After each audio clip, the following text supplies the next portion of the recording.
I'm Steve Vibronics, and this is the Life in Dub podcast, talking to people who live their lives in dub and reggae.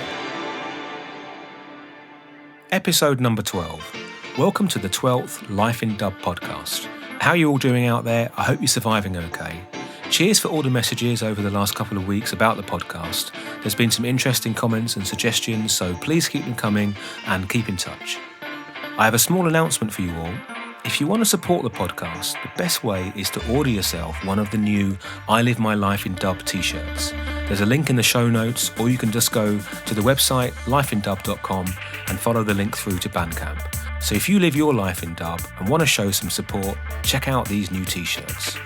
This week I want to talk a bit about the longevity and timelessness of roots reggae and dub music.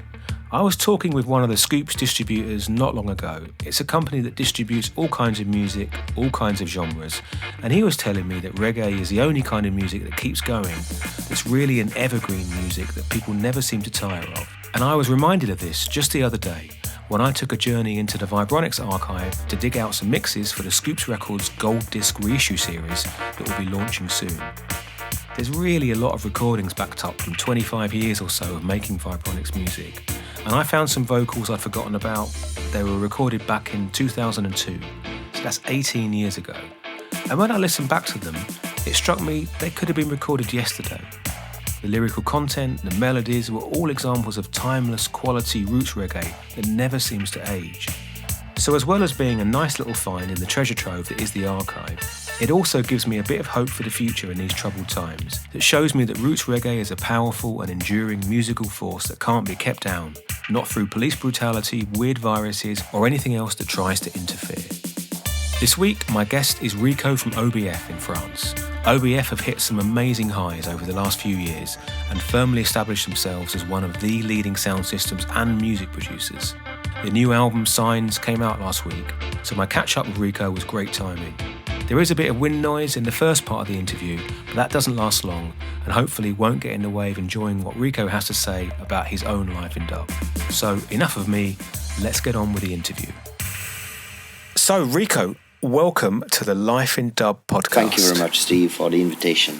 So you're sitting over there in the sunshine in Switzerland and I'm here in the rain in Leicester. I'm in France, actually. You know, I live in France just at the border, Geneva. I can see Geneva right there. And I'm here in quarantine in my apartment in France. But listen, what I'm doing is I'm starting off each podcast with the same question for everybody. And that is to name a track that kind of changed things for you. When you listen, when you think back, it's like, yeah, when I heard that track, after that, nothing was the same. So I don't know if you've got an example of a track like that. It's hard to mention just one track, yeah. It's quite hard. Trust me, I've been thinking about it. But obviously, I would say, it's so hard, man. Steve, you can't do that to me. It's not easy. One tune who was kind of different from what I was used to hear. I would say Irish and Stepper, one track of the that album. Any of them. I would say any of them. As well, Samsara from you, Steve.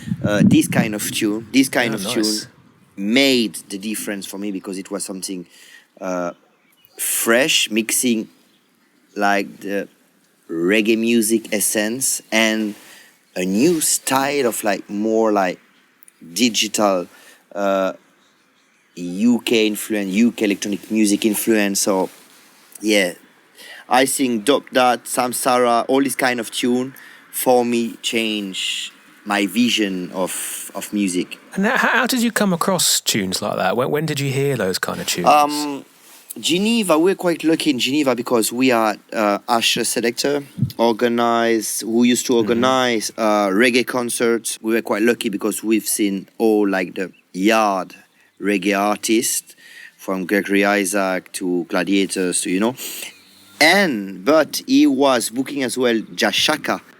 We were quite lucky to have Asher Selector in Geneva for the, for the young like us. Plus, we had cultural warriors who used to bring, we used to bring many UK sound system back in the days in a squat, little underground place, where I saw RDK i5 for the first time when I was 17. They were... Yeah, it's going back a few years now, man. More than 20 years ago, and they were playing on Cultural Warrior sound system, and the fee for the entrance at the door was like 5 francs or even less, or give what you want. And then I entered this dark room, it was quite smoky in there. And the sound, the tune RDK if I was playing, it was on a sound system. So, I realized that sound system is powerful as an instrument to play reggae music, and it changed my whole life. So we were lucky to have Asher Selector for all the band, the foundation reggae artists, and we were lucky to have Cultural Warriors for all the UK sound system side, Because people like Marky Lyrics from RTK, they're kind of some of the people that their name doesn't get mentioned so much now, but back in those days, it's like they were actually traveling and taking the music to people. I can remember, RDK if I was, in Geneva, because I think he was a friend of, and he is a friend of Lion Paul, Cultural Warriors, so that's why. And plus, one more things why I know these tunes, because in Geneva we had 3 reggae music shop, We had Asher Selector shop, where you can find gossipy, or you can see there Prince Allah. You can have all this kind of tune there, Then you have Lion Paw shop in a squat in Geneva, which is Cultural Warriors Selectors shop. So there you could find the UK music, UK.music classic, Vibronics, Manasseh, Iration, all this Abashanti, Shaka, all this kind of tune, And then you had another shop who opened later. It's called Reggae Fever. So we were lucky to have 3 shops in a little city like Geneva. So that's why, I know this kind of tune, Because you remember back in the days, there's no internet, So, of course. You had to go to the dance, or had to go to the shop, or hear it on the radio. It's like you had to That's right. You had to be like an investigator. So when you hear a tune, when you listen to a tune in a dance, you say, what the fuck is that? When you can hear for the first time, Iration or Vibronics back in the days. What's that? You're mad. So the next week, 2 days after, you go to the Cultural Warriors shop or Asher Selector and say, you play a tune, you remember at 1:30 around. You can't even record it. Or maybe you can record it on your mini disc player, if you have some money, So, that's how we used to discover tunes, Going in dance and then investigate. But going back a bit further, when did you start to get interested in music? Were you interested in it as a kid? You grew up in France next to Geneva, I guess, or did you grow up somewhere else? No, I grew up in France just near Geneva. And when did music start to become something that you were interested in? First souvenir, I was very young, I was on my BMX bike, I can remember that. And a friend from Paris, an older man than me, he brought a tape, and he said, Rico, listen to this, in Paris, this is the shit, So I can remember it was a punk band, called the Berrurier Noir. This is a legendary, this is a legendary militant French punk band, So I couldn't understand the lyrics, but I was so much into it that I think it changed my whole life, So from this punk band, I grew up as a youth on hip hop, yeah, French rap, yeah. As you know, most of the young generation growing up on French rap, yeah, in France. And then after this, I discover I've been in my parents' vinyl collection, yeah. and here we go digging and say, yo, Bob Marley, nice. And it's the time you and your friends are starting, to smoke spliff, just chill and hang around together. So you want to listen rap and then reggae, and So and then I was really into it, and I was bringing like some tunes, yeah, to play. And then I met G at the school, at the college. And this guy was into reggae as well. So, and this is G who you run the sound with? Yeah, that's right. Operator G. So we were into reggae. Not a lot of people were into reggae. They were all into like rap or, rock. But not a lot into like proper. I'm talking about like Jamaican reggae, yeah? Because we got many French reggae bands that I love, yeah, but it's not my kind of thing. But anyway, G was into the foundation reggae music. So we was just like hanging together. He was older than me. No, I remember that. Yeah, I've been in the music for quite long. I was going to say, because it's a question music that I've asked a lot of people, and it's kind of, did you realise it was more important to you than it was to like other people? Did you know it was like that was going to be your thing? Trust me, I mean, my dad is a chef, yeah? My grandma is a chef. And I was going to cook all my life, yeah? You've never cooked me a meal, Rico, so now we have to set one up. Now I know you've got chef blood. Bro, we have to set one up. I can cook, trust me, I can cook, yeah? I was, my family is like, got this like, chef blood, yeah, from generation to generation. And the first time I've been in a kitchen with a chef telling me what to do, what time you have to come, what time you have to finish, I said, no, I don't want to do that, man. Because my dad is quite a cool guy. He knows how to talk to people. He's more into like the social way to talk to people, not like giving order to people, yeah? He's quite cool, yeah? So I've been used to this education, cool education. So when I've been in a kitchen for the first time with a French chef, you know how they are, yeah? And he's telling you what to do. That's right. So I was not meant for this kind of job. So I remember I was working in a ski resort in Switzerland to make money because I was 18 years old. I finished the school and I need money. So I'm in this kitchen and it's horrible, yeah? But in the same hotel, there is a club downstairs, yeah? And some friends are playing every night. Some people working there, they love reggae music, they love dub music, they love jungle music. So every night we are in this club playing music, yeah? All night long, so...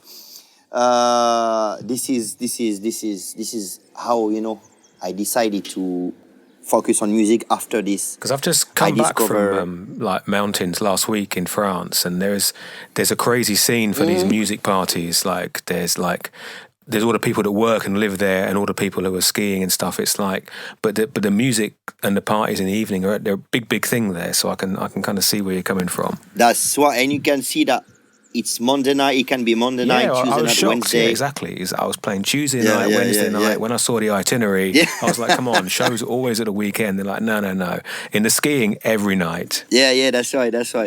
So yeah, that's why I just like decided to like focus on music and not like focus on cooking.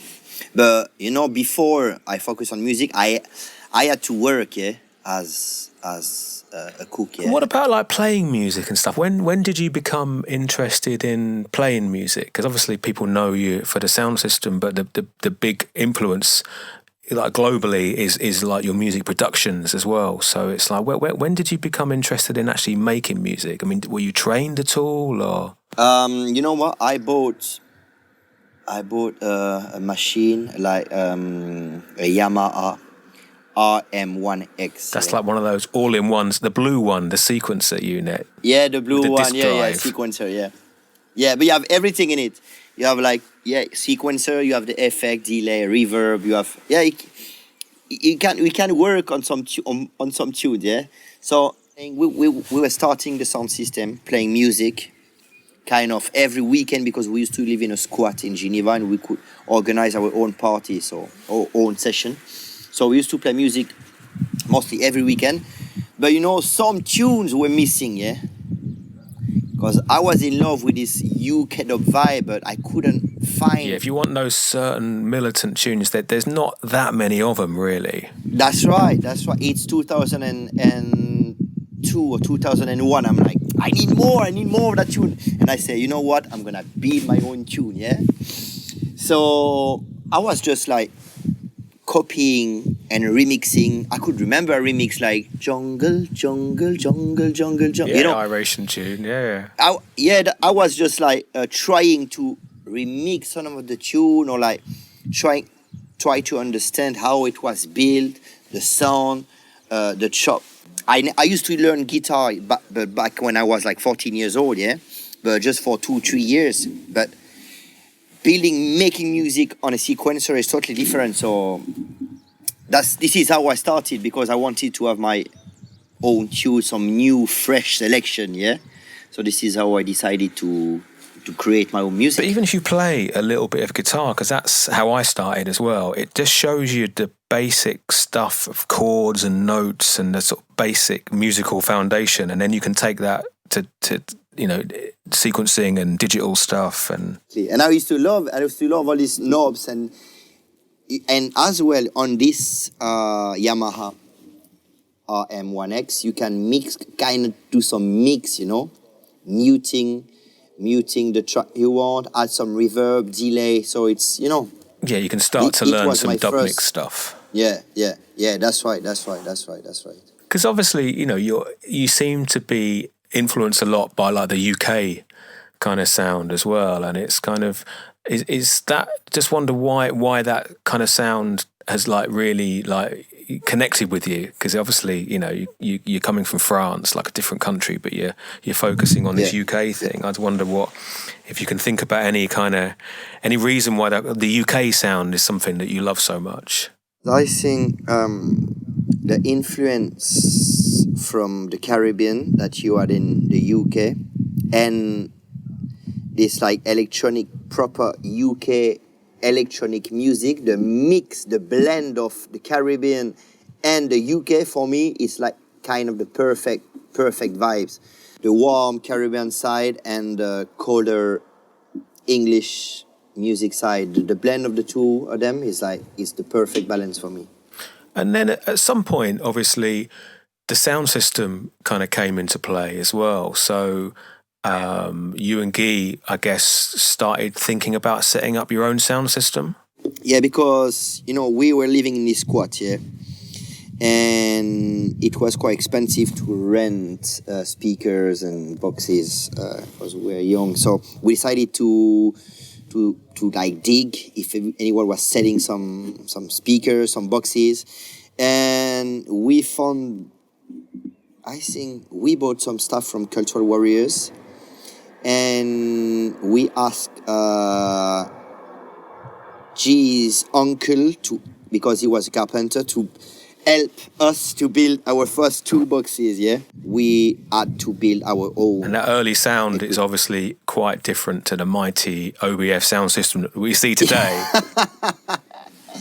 Yeah, to run a sound, Steve, you need time, you need experience, you need to start from scratch, you need to know what it is to paint it, to build it, to design it, you need to it's sweat, tears. You need to feel it. You need to make some mistakes as well and kind of mess it up a bit to learn. We made some big mistake, but you know what? When I'm thinking about it, you have to learn of your mistake, and it is life experience, sound system experience. Because it's not it's not something that's easy to do, and it's definitely not something you can make any money out of to begin with, and you tend to get into sound system because of like the love of it and stuff. But I wonder why, what really motivated you to build your sound and to you know, because a lot of people are happy just going to the sessions, whereas obviously you are taking it one step further. Playing a tune on a sound system, it's quite,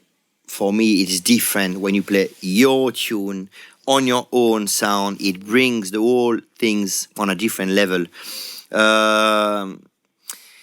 It's quite hard to understand because driving for 8 hours, being there at the venue 5 hours before everyone, setting up the sound, playing all night, packing up the sound, driving back for 8 hours after 3 hours sleep. No, it's not really like the kind of work you would like to do, but I don't know why we love that shit, yeah? Because people don't realise how much work's involved and kind of the passion and the hours that go into it. Yeah, it's a mix of passion and work. But as well, when you drop your tune, you drop a tune on your sound, you know your song, you know to drive it, your operator is here, you know that can approach a kind of like a trance, you know. That's why it's happening sometimes to me with the sound system. You can control your volume, you can play with the filter, you can play with the EQ. It's a different approach of playing music. It's a powerful thing because it's very loud and heavy, and if you're in control of it and you know what you're doing, like you say, you can really do quite powerful stuff with it and give people quite an extreme experience, but also the one that you want to give them. That's right. You are kind of controlling the crowd, yeah, with your, I could say it's a kind of instrument, yeah. So you can control the crowd with your instrument, yeah. The sound system is like playing dub with the sound system for me is like, yeah, as you like playing with an instrument. And then obviously starting the sound system and kind of building it up and stuff, at some point you started to do Dubquake as well, which is where we met you. Was that the very first Dubquake? You were the first guest. We had Steve Vibronics, Richie Roots, and Madhu. That's right. Yeah. I remember it well. 2006 in Luzine, Dubquake, Geneva. Yeah, it was our first event. It was our, I think, our first sound system. Like we used to run 8 boxes in there, and it was the first time. Like I remember the sound system. It was black and it was proper handmade style. It was your sound totally.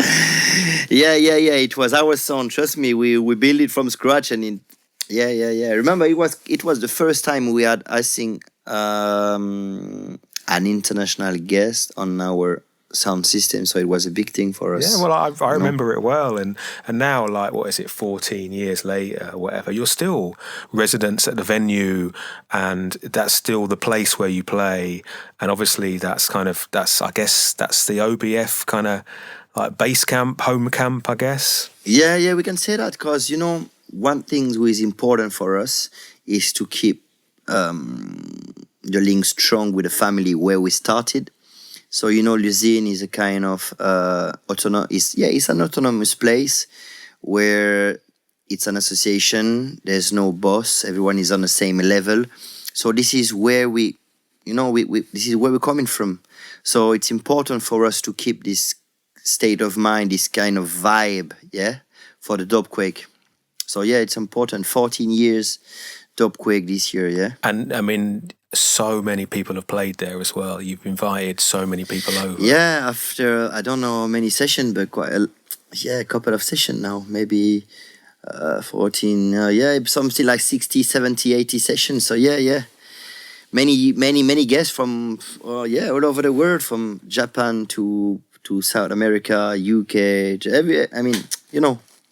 But it's cool. I mean, not everybody does that. Like, invites people and brings people into their scene and stuff. And that's kind of, that's something OBF are known for. Is like hosting artists and kind of, I guess, like working in a team with everybody out there. I think we like to show respect to the people who are involved in the dub music, in the dub scene, yeah. So this is why we're just like inviting them at Dubquake.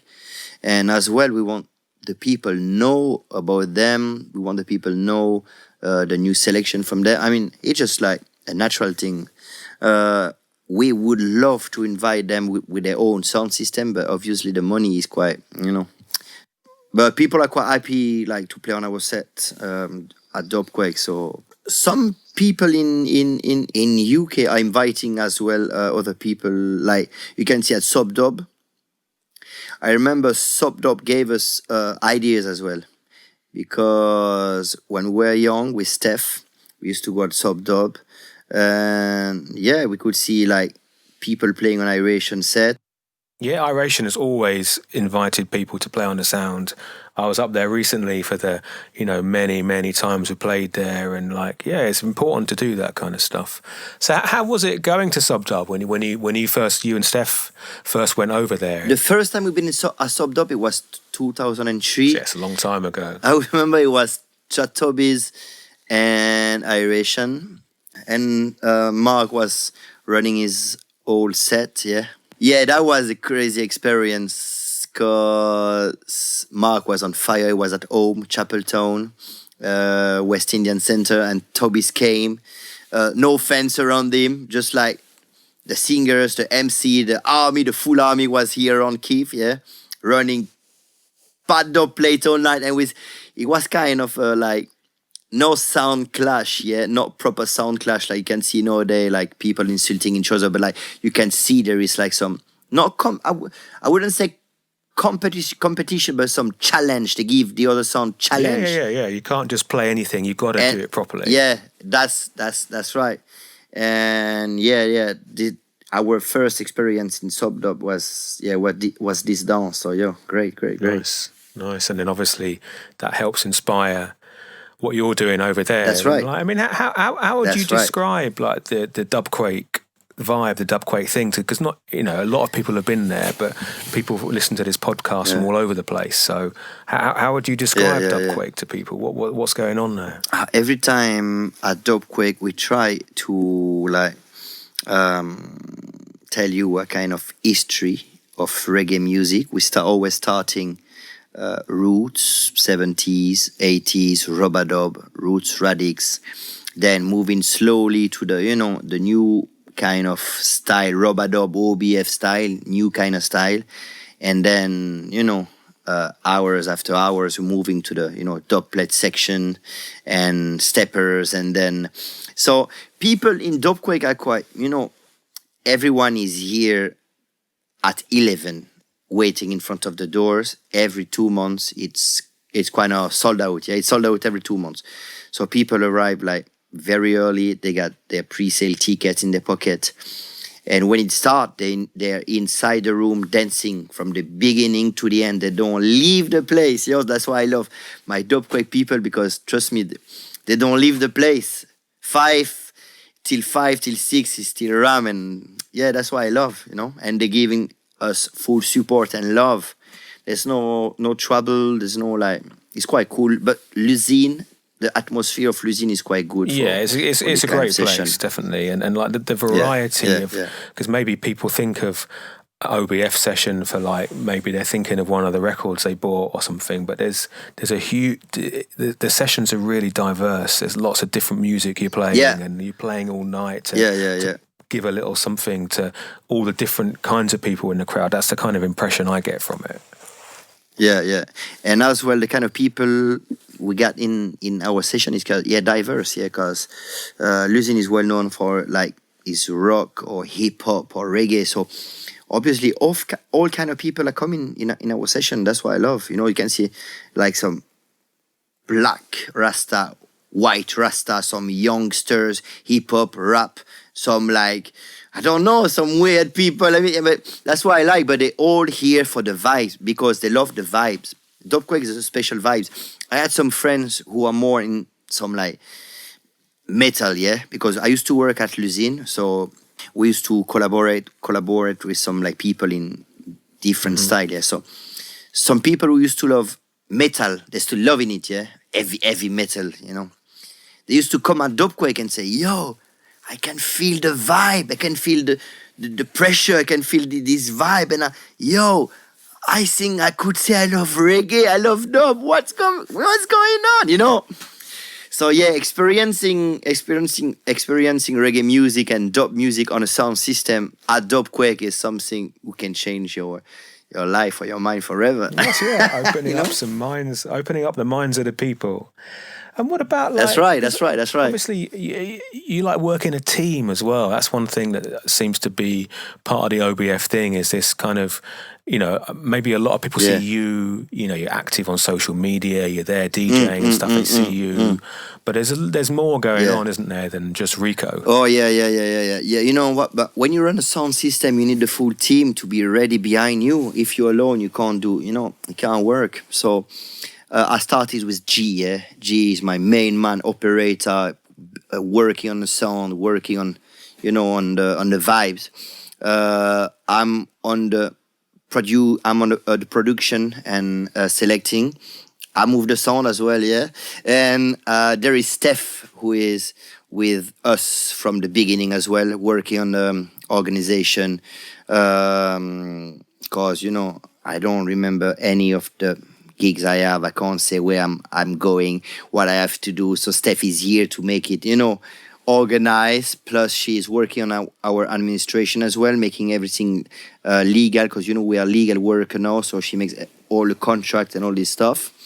We got the Boxmen. We got 6 or 7 people working with us, like helping us to move the sound, but as well cleaning, repairing, building, painting. All that stuff in the background. People don't know what goes on in the background. No, there's so many. It's a full-time job. Steph, I are like full-time job. We in the sound system business as 200%. Yeah, full-time job. G got a side job. Because he's just moving with the sound system, so there's less gigs, and as well he runs a cafe concert. So, but yeah, you need to have the full team to work on a sound system because there's so much work to do, And now the Boxmen, some are building their own sound. That's what happens. That's what it's all about. Passing along that knowledge and inspiring people. Exactly. And we try to always give a part of our old sound system to our Boxman, legacy, Because we don't have kids, so, our kids, our children are our Boxmen, yeah? And as well, we really try, years after years, to make the work they have an insurance, they are legal, so sometimes when we say to the promoters, it's gonna cost this amount of money because we need to rent a van, there is the cost of the road, and there is the fee for the crew. They say, it's too expensive. But you know what? People are fighting for working class, fighting for, so we are trying to give the opportunity to our Boxman to make a little bit of money, yeah? And if any problems happen, they have an insurance. So we try to make it professional nowadays. Yeah, it took took time. Yeah, it takes time. Yeah, that's what we all start from nothing and kind of to start from nowhere, and then slowly you build up and you learn more about it and stuff. But it's interesting you talking about playing out and obviously you travel a lot. I mean, your OBF are all around the world, so. Just the last few years, you've been all over the place. So, and what's it like traveling so much with the music? What's all that about? Sleeping a lot, if you can. Sure, but I need it. I try to sleep and have an healthy living as much as I can. Because some people think, you're touring a lot. It's party every day, it's party every night, you play music, you're gonna meet people, drink on. It's gonna kill you, that is. That's gonna kill you. So, trust me, sometimes people think we kind of disrespecting them, but no, I try to just relax, to make sure my set we are going to perform gonna be like on point, very professional. So we are resting up, we are sleeping a lot. We try not to, we're not drinking. We're not, we're trying to make it very professional and healthy. Because if you don't follow this rule, no, it's gonna end up quick for your career. So touring, I love touring because I love meeting people as well. I think that is one of my favorite. Yeah, especially like me. I know you're with the sound, but you're in the studio a lot. And when you're in the studio, you're on your own or one or two people, and it's great to be out there and actually connect with the people that are into the music.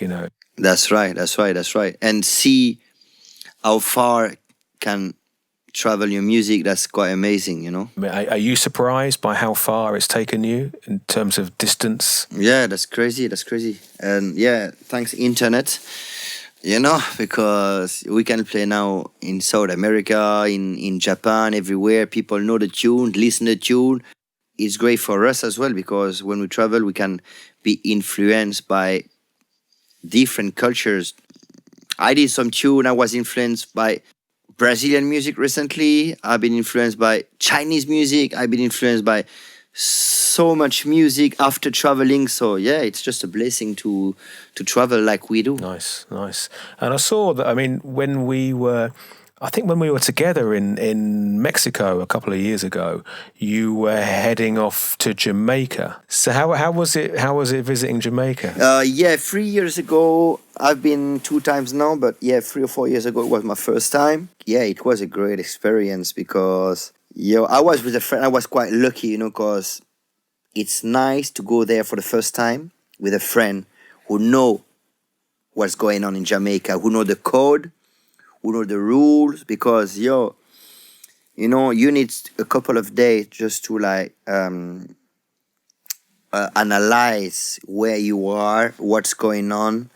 How Jamaican are, yeah? It can be rude at the first time, yeah? I've never been there. It's absolutely like in my sights, like to go and to visit the place. But it's like, I can imagine what it's like in Jamaica, especially if you want to go into studios. You're not just there in some resort. You went to visit some studios, I guess, when you were there.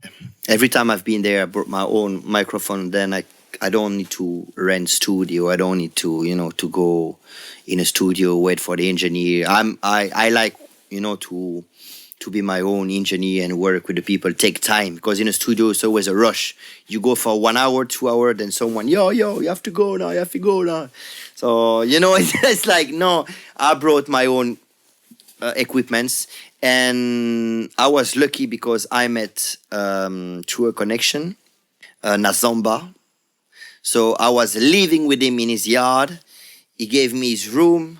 He gave me some food. He gave me everything. And we made an album. Yeah, as you know, a couple of years ago. So I was lucky to meet Nazamba. I was lucky to meet Aisha Bell. Thank you very much, because you know what, they helped me a lot there. Linking artists, teach me the rules. And show me the reggae life, because trust me, Nazamba was told me that, you're gonna live the reggae life,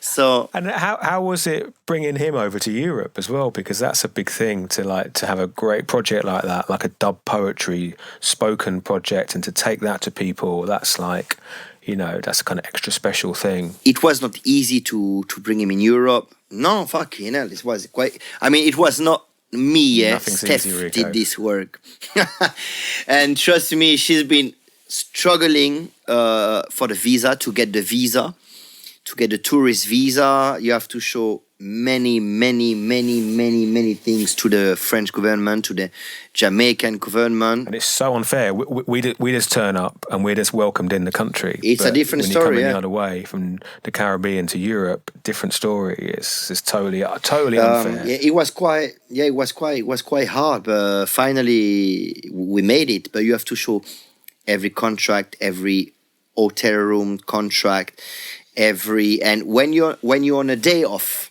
they want to know where you're going to be, and where you're going to be, you have to prove them that you're gonna be there. So the mayor of the city have to sign, like personally sign a paper saying blah blah, Mr. Nazomba gonna be on this. Fucking hell, you have to show your That's bank crazy, account, man. if you have to show where you're living and if there is enough space for your guests to come. It was crazy, but we did it, and it was 1 month of pure vibe with Nazomba. And do you remember it was his first time on stage with this project? So yeah, I'm very very happy how it went. Nice, because you're known for working with a lot of artists, whether that's artists from the Caribbean, artists from Europe, artists from UK.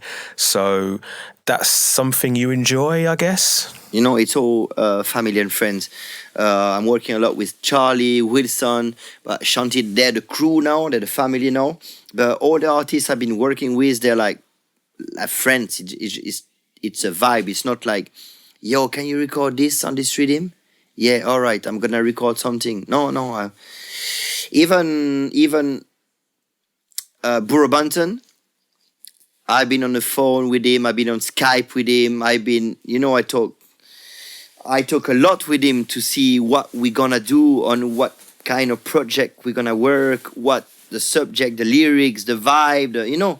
That's why I like. That's why it makes a tune, I think, a bit different than the other. I think, then you have the proper vibe. But also that must be because you've got an idea in your head for the kind of stuff you want to do as well. It's not like some crazy accident. You seem to know what you want to do. Sometimes it's not easy for the singer, but at the end, I know what I want. And it's nice to work like that because they can tell me as well what they want. But we are working together in the studio. But yeah, I like to be with them in the studio because I can get a vibe. He can give me some ideas. I can give him some ideas on lyrics, or even he can tell me some things on the rhythm. That's why I like, some like vibes, connection, sharing vibes in the studio. Yeah. But say you built up this huge catalogue of releases with so many different artists, and it's you must be spending a lot of hours in the studio, Rico. I don't know when I'm gonna release them, but I have so many tunes I recorded in Jamaica with some talented young singers, male and female, but I have no time to release them. So anyway, I will one day because yeah, and we have many projects to release, to come on Dubquake Records and OBF Records. So it's interesting as well that with Dubquake Records and what you're doing, it's not just here's the latest OBF anthem or whatever. It's you're picking up things like lost tunes that from the 90s, UK stuff like Dub Judah, and stuff like Charlie's sort of project of the stuff he did in Southend. What makes you do stuff and release those kind of projects? I love roots reggae, this 90s era, yeah, of UK dub music. But sometimes I think our crowd, our fans, our followers, they don't especially know of this early career of Charlie P when he was, they don't realize it. So I wanted to make sure that people know where Charlie come from, Same thing with Dub Judah and Dennis Rutikal. This is the music we love, and I want just to show that our crowd, our fans, that we're not, it's not something new. It's not something created 5-6 years ago. It's something who was here before when we were babies, So this is why I want to press things like this. As well, we are going to repress Irish and Stepper original dub that soon. So I'm happy, because this, the classic. I think people need to know more about it, No, for sure. And also, you did the release with Dub Judah, obviously, and he's one of my absolute heroes in the studio. And like a lot of people, he's not he's obviously busy with Twinkle Brothers and he's playing out more himself, but his old 90s productions are not anywhere near known as they should be, apart from maybe Babylon is a Trap. But like for me, he's one of the true geniuses of music production. For me, he's a real legend. He's a legend. And I would love to release more of his tune, yeah? I was thinking about it the other days. Anyway. Maybe I have many projects, so maybe I need to cool down. But I would love to release more of his tune. Yeah. Nice, and so Dubbed Out, original Dubbed Out. We can look forward to that coming out again on vinyl. Yeah, the original vinyl was only 12 tunes on one vinyl. Yeah, this is going to be the 30th anniversary from Iration Stepa. So we decided to do with Iration, in collaboration with Iration, to put the full album on 2 vinyl, yeah? Like a special edition for the 30th anniversary. So this is going to come very soon, yeah? That original album, you're not going to be playing that on a sound system, like 6 tracks aside or something. I've got it here. I mean, it's a classic, but it's like those LPs, they're very hard to play on a sound system. Yeah, that's why we wanted to put it on like 2 vinyl, then people can play it in a sound system, yeah.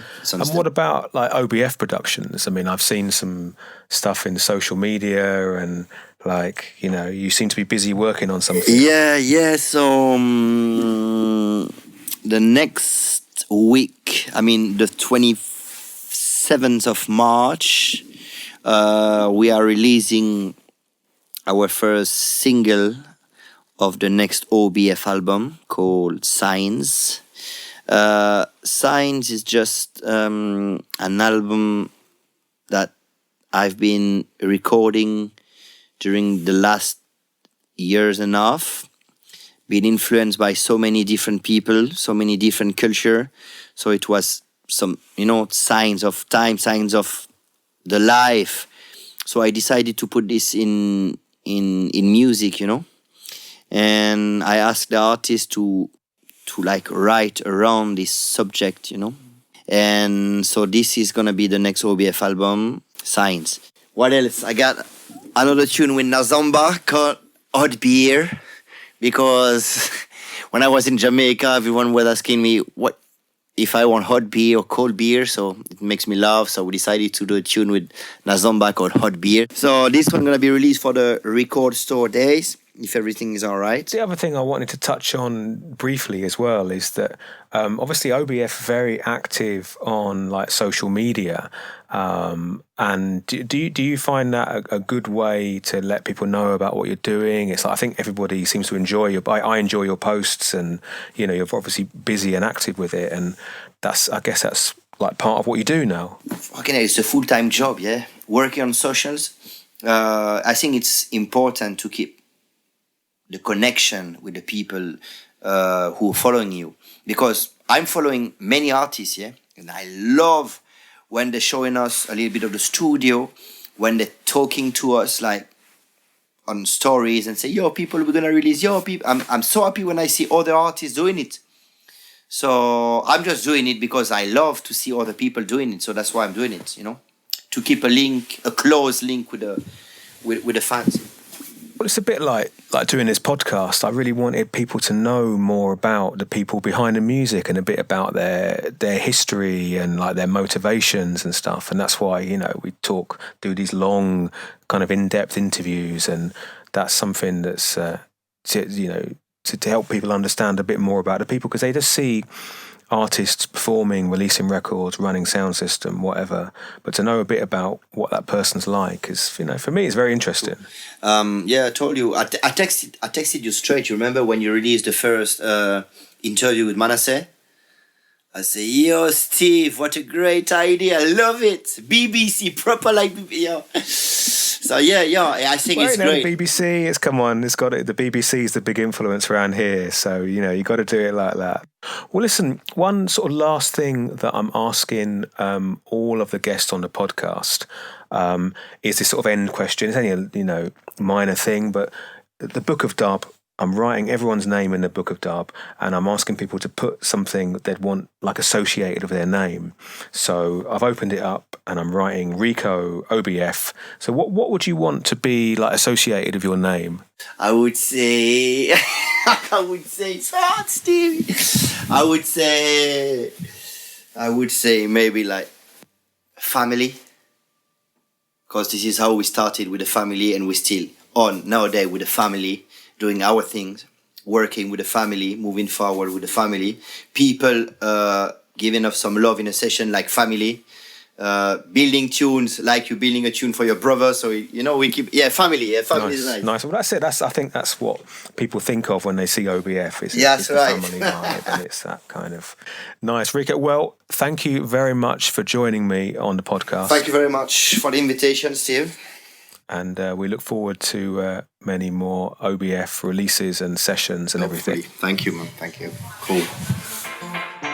Thanks again for joining me and Rico for this 11th episode of the Life in Dub podcast. Don't forget to subscribe to Life in Dub and help to promote it wherever you can. If you have any comments or suggestions about the show, as usual, you can email me, vibronics@gmail.com, or get me on any of the social media places. And you can visit the website, lifeindub.com. And don't forget to check out those t-shirts to help support Life in Dub. Thanks again for listening, and I'll see you all again in 2 weeks for the next Life in Dub podcast.